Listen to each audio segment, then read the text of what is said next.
Now, President Nana Akufo-Addo is demanding an apology and full compensation from Europe and America for what he describes as the unjust treatment meted out to Africans during the slave trade era.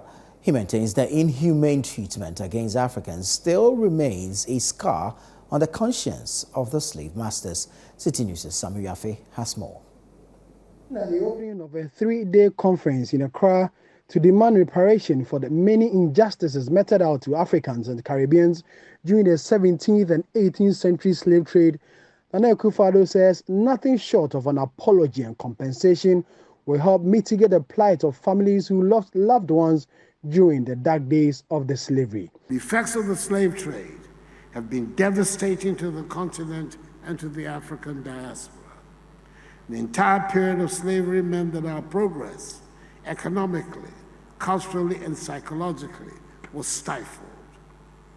There are legions of stories of families who were torn apart. Fathers who went out to fish or farm never returned. Boys who went out to play and were taken never came back. Daughters who went to fetch water never saw their parents again. You cannot quantify the effects of such tragedies, but they need to be recognized.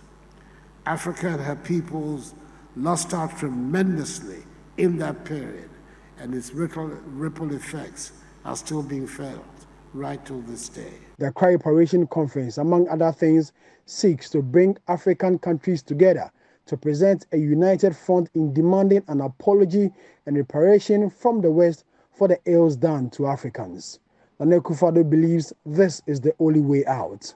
Chairperson of the African Union and President of the Comoros Island, Azali Azumweni, on his part says with a united front, Africa can demand what is due it.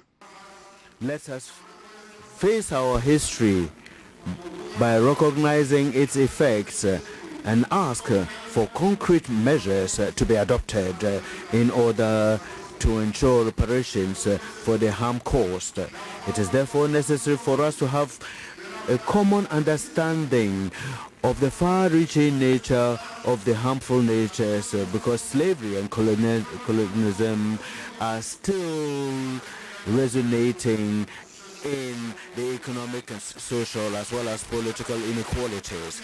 We therefore have to pool our efforts together in order to educate, sensitize, and bring about a general awareness within our populations. Not only that, but also within the rest of the world, in order to banish the structures that maintain such inequalities to date.